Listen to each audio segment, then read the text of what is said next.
Se ele entender a letra, né? Lina Raquel? É. Depois. Abre, vai, os dois, o Lucas e o Nicolas. Vai, Lucas, ajuda a abrir. Ajuda a abrir. Tá escrito na cara. Patinete? Abre. Tem que ler direitinho. Patinete. Patins? Ganhou um patins. Na hora de patins, hein? Sabe andar, Nicolas? Olha. Você Foi lá conseguir abrir, você pode ver. Você gostou? Agora rasga a caixa por baixo, hein? É mais fácil pra ele. Ó. Hein? Você gostou do Gostou do patins? Ó, vem com capacete. Vamos tomar aqui, melhor, Miguel. Você fechou o fundo, ó. Dá um pouquinho mais fácil.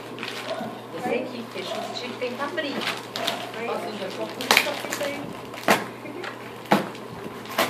Ele colocou uma fita bem.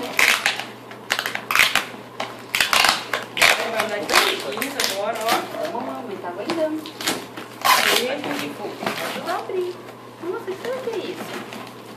Patins pequeno. Outra caixa, Nicolas? O que tem aí, filho? Patins pesado. Pesado que patins, gente. É porque ele faz com bicu, ele é forte. Vamos abrir, Uma engarrada. vai. Vai ver se é bom o patins. Ah, Lina Berry! O que é isso aí? Xbox. Mas será que esse gosta de ver? Acho que não, hein? O tio gosta de enganar? Olha lá. O que você falou que falou? Um Hot Wheels tem dentro. Tá pensando que tá muito... Ah, tem isso. É legal. Que coisinha, né? Ah, isso que não tem favoritos. Nunca já hora com um. Vamos lá. O que será que é?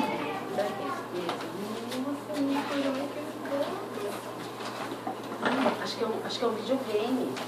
É um Xbox. Vamos ver. Vamos ver aqui, bom, pode tirar.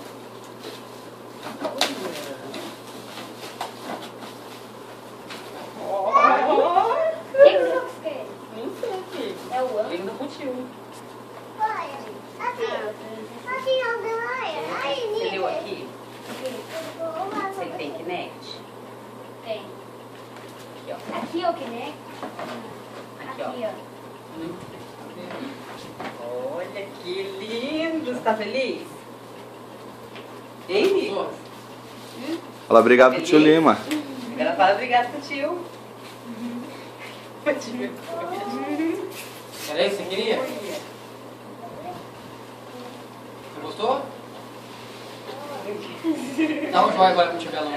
Parece pro tio assim, ó. Gostei. Fala! Faz um discurso aí. Assim só, filhote. Não. Só assim.